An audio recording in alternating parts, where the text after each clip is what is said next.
इधर एक तरफ यूपी में अवैध बांग्लादेशियों को पकड़ने का अभियान चल रहा है और दूसरी तरफ रायबरेली से बहुत ही चौंकाने वाली खबर सामने आई है।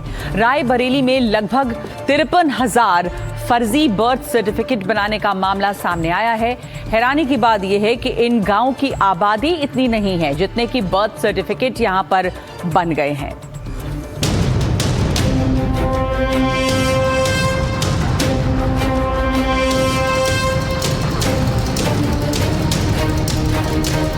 तिरपन 53,000 फर्जी बर्थ सर्टिफिकेट।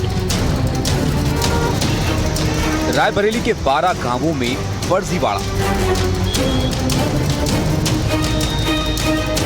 आबादी से ज्यादा बर्थ सर्टिफिकेट।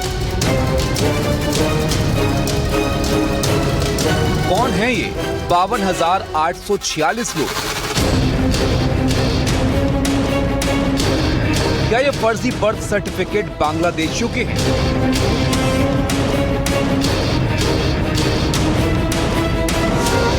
जिला रायबरेली, ब्लॉक सलोन और कुल 12 गांव। इन 12 गांवों की कुल आबादी इतनी नहीं है जितने बर्थ सर्टिफिकेट बनाए गए हैं।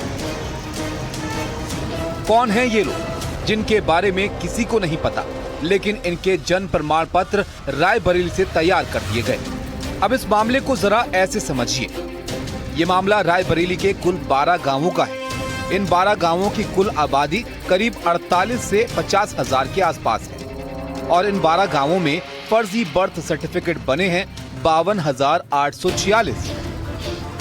यही बड़ा सवाल है कि आखिर ये 52,846 लोग हैं कौन, जो रायबरेली के सलोन के रहने वाले तो नहीं, लेकिन कागजों में इनका वास्ता इसी सलोन से है। क्या ये वही बांग्लादेशी हैं जिनकी तलाश पूरे उत्तर प्रदेश में जोर शोर से चल रही है? एक तरफ रायबरेली जिला प्रशासन इन बर्थ सर्टिफिकेट्स को रद्द करने की कार्रवाई कर रहा है, तो दूसरी तरफ सुरक्षा एजेंसियां इस बात की पड़ताल में लगी हैं कि ये कौन लोग हैं जिन्होंने यहां आकर के अपने बर्थ सर्टिफिकेट बनवाए और अदृश्य हो गए। जनपद रायबरेली में माह अप्रैल 25 में 52,846 फर्जी जन्म प्रमाण पत्र बनाए जाने का प्रकरण तत्समय अधिकारियों के संज्ञान में आया था। इस प्रकरण के संज्ञान में आने के बाद इसकी जांच कराई गई और इस संबंध में कार्रवाई के लिए जिलाधिकारी महोदय के स्तर से मतलब शासन में अनुमति हेतु पत्र प्रेषित किया गया। दरअसल पिछले साल कर्नाटक में एनआईए एक मामले की जांच कर रही थी। इसी दौरान एक शख्स पकड़ा गया जो संदिग्ध बांग्लादेशी था। उसके दस्तावेज खंगाले गए तो उसने खुद को रायबरेली का निवासी बताया। जांच रायबरेली पहुंची तो पता लगा कि एक दो नहीं बल्कि 52,846 फर्जी तरीके से बर्थ सर्टिफिकेट तैयार कर दिए गए।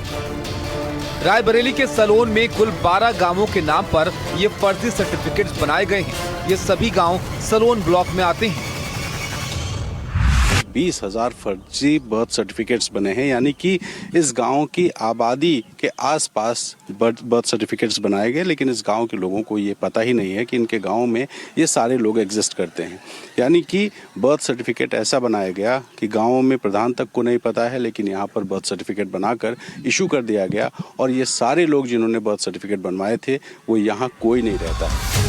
बर्थ सर्टिफिकेट मामला यूं तो पुराना है, लेकिन अवैध बांग्लादेशियों पर चल रही कार्रवाई में ये बेहद अहम हो चला है। दरअसल पिछले साल मई जून में एनआईए ने एक आतंकी हमले के सिलसिले में कर्नाटक से संदिग्ध की गिरफ्तारी की। संदिग्ध ने बताया कि वो रायबरेली के सलोन का रहने वाला है। एनआईए ने रायबरेली आकर पड़ताल की तो संदिग्ध सलोन का रहने वाला नहीं मिला।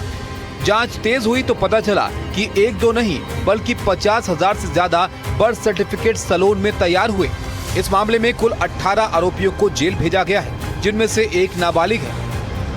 फर्जी बर्थ सर्टिफिकेट के इस काले धंधे में यूं तो 18 लोग गिरफ्तार किए गए, जिनमें एक नाबालिग है, लेकिन ये सारा खेल जो मुख्य 2 लोग करते थे वो सलोन में रहते थे। इनमें एक है साइबर कैफे और जनसेवा केंद्र चलाने वाला जीशान और दूसरा है ग्राम विकास अधिकारी विजय कुमार यादव। जिस जगह मैं खड़ा हूँ सामने ये जो दुकान दिख रही है, ये दुकान साइबर कैफे के तौर पे इस्तेमाल की जाती थी और ये दुकान है जीशान की, और ऊपर जो मकान है ये पूरी इमारत जीशान की है।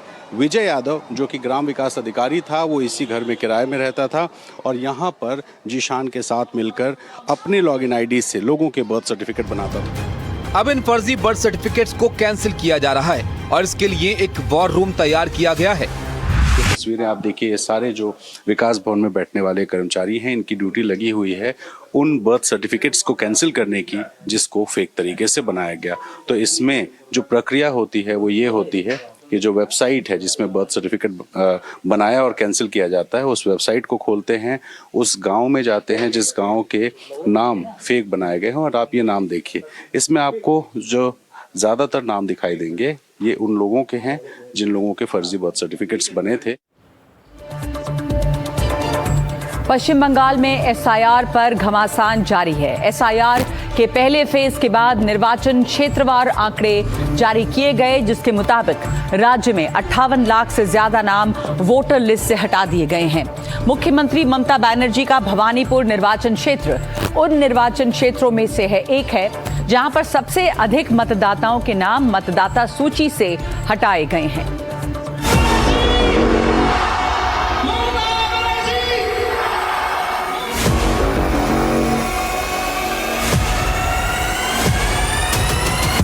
पश्चिम बंगाल विधानसभा में विपक्ष के नेता शुभेंदु अधिकारी के नंदीग्राम निर्वाचन क्षेत्र की तुलना में भवानीपुर निर्वाचन क्षेत्र से लगभग 4 गुना अधिक नाम हटाए गए हैं। निर्वाचन आयोग ने एसआईआर प्रक्रिया के तहत जनगणना प्रपत्र जमा करने की समय सीमा खत्म होने के एक दिन बाद ये आंकड़े जारी किए। आंकड़ों से पता चला है कि दक्षिण कोलकाता के भवानीपुर निर्वाचन क्षेत्र में 2,06,295 मतदाताओं में से 44,787 नाम हटाए गए, जबकि नंदीग्राम में 2,78,212 मतदाताओं में से 10,599 नाम हटाए गए। आयोग ने कहा कि ये नाम मृत्यु, स्थानांतरण, पता नहीं चल पाने वाले पते के चलते हटाए गए हैं। राज्य के 294 विधानसभा क्षेत्रों में से सबसे अधिक नाम उत्तरी कोलकाता के चौरंगी में हटाए गए। ये संख्या 74,553 रही। इसके बाद कोलकाता पोर्ट में 63,730 नाम हटाए गए और टॉलीगंज में 35,309 नाम हटाए गए। ममता बनर्जी कहां से कहां पहुंचा, कब किसको छोड़ा और कब किसको जोड़ा, ये पूरा भारत के लोगों को मालूम है।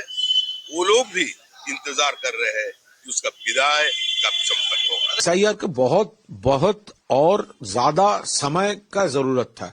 ये भाजपा का दबाव में, पॉलिटिकल दबाव में आकर ये नेशनल इलेक्शन कमीशन जो किया है, वो तो ये कम समय में ये जो सिटीजन्स है उसके ऊपर दबाव हो गया था। बीएलओ लोग भी प्रॉब्लम में थे। ये पूरा अनप्लान्ड एक मेस हुआ है। कुल मिलाकर एसआईआर प्रक्रिया के पहले चरण में 58 लाख से ज्यादा नाम हटाए गए हैं। जहां एक तरफ तृणमूल कांग्रेस मतदाताओं को हटाने को दुर्भावनापूर्ण मकसद बता रही है, वहीं बीजेपी का कहना है कि बंगाल में एसआईआर की जरूरत इसीलिए थी। टीएमसी की असली ताकत रहे फर्जी मतदाताओं की संख्या सामने आ गई है। फिलहाल इस मामले पर काफी घमासान चल रहा है। अब देखना होगा कि इस मुद्दे को लेकर और कितनी बयानबाजियां सामने आती हैं। Bureau report, NDTV India.